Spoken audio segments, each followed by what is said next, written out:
party that lasted a whole week? How about a sermon that went on all day? Well, that's what happened to God's people after they came home from being slaves. They had forgotten how God wanted them to live, or who they were supposed to be. So Ezra and Nehemiah read them the rules God had given Moses. Rather a lot. But something odd happened. The more the sermon went on, the sadder they all got. Why? Was the sermon that boring? No, not really. It was strange, you see. As Ezra read the book of rules, it worked like a mirror. It showed them what they were like, and they didn't like what they saw. They saw that they had not been living the way they should. They saw that they had been cruel and selfish. "We've blown it," they cried. "Now God will punish us." They thought they knew what God was going to do, but they didn't. Of course, they might have picked up a clue from Ezra's name, which means help is here, and an even stronger one from Nehemiah's name, because his name means God wipes away all tears. And that, as you'll see, is just exactly what God was getting ready to do. Ezra looked at God's children. Great hot tears were welling up in their eyes and streaming down their cheeks.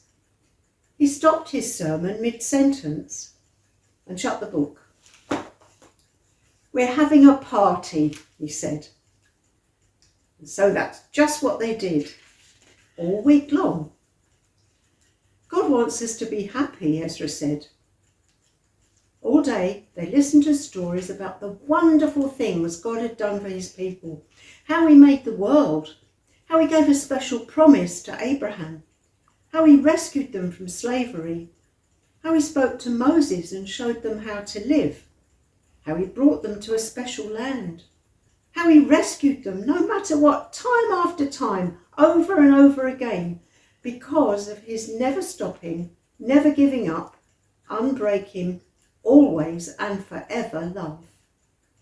They remembered how God had always, all through the years, been loving his children, keeping his promise to Abraham, taking care of them, forgiving them, even when they disobeyed, even when they ran away from him, even when they thought they didn't need him. Then God told his children something more. "I can't stop loving you. You are my heart's treasure, but I lost you. Now I am coming back for you. I'm like the sun that gently shines on you, chasing away darkness and fear and death. You'll be so happy. You'll be like little calves running free in an open field. I'm going to send my messenger, the promised one, the one you've been waiting for, the rescuer. He is coming, so get ready." It had taken centuries for God's people to be ready, but now the time had almost come for the best part of God's plan. God himself was going to come, not to punish his people, but to rescue them.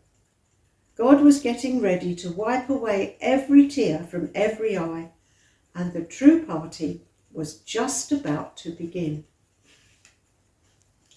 That was the last reading from the Old Testament. Think back over the last 20 days. Which story did you like the best? At the end of this story, the people were sad. Then they remembered that God had told them the rescuer is coming. We all know who the rescuer is, right? Every story that told us something about that rescuer. And soon we are actually going to meet him.